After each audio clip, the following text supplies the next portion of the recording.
Thank you for joining us today at the next masterclass from the Centre for Leadership Performance. I'd like to introduce Graham Campbell, who would like to say a few words. I'm sure you're all aware that Barbara has got a lot of business interests. She was involved in establishing and setting up the UK bid for the Olympics programme, which of course is very successful. She was involved in establishing Go Airlines, I believe, Barbara, from British Airways, and many more things. She's on a number of boards, internationally respected. So, for further ado, Barbara, it's great to see you. Welcome.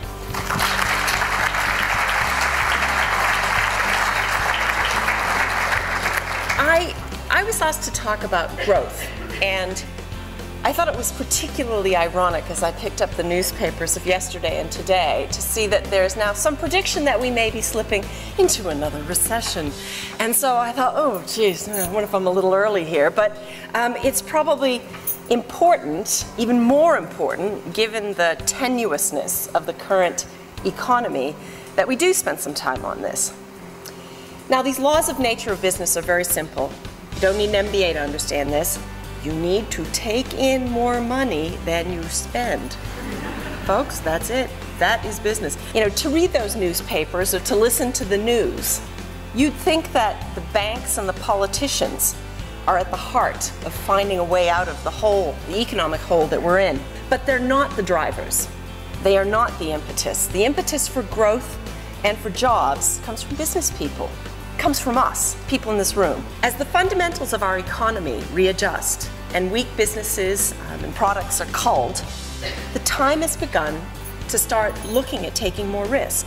As the founder of both an airline and an Olympic bid, I do know that the line between success and failure is finally drawn. We did succeed on both of the ventures. The airline went on to make profits in less than 3 years. We took a £25 million investment, and at the end, the company was sold for £374 million 4 years later. So why? Why were they successful?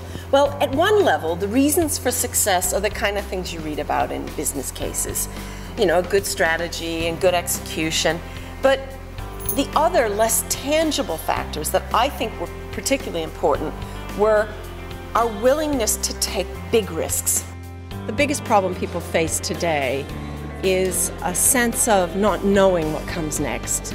The last 10 years, it was all up. It was very exciting. It was heady. We're now in a period where there's a lot of uncertainty.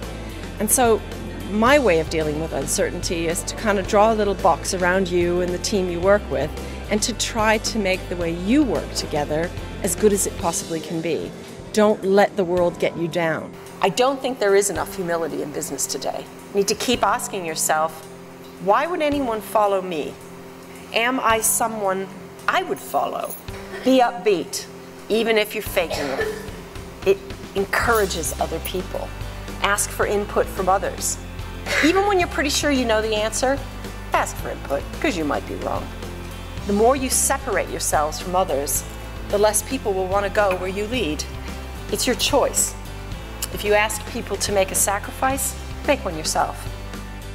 I'm sure we can succeed, even against the tallest odds, and begin to grow again. Thank you very much.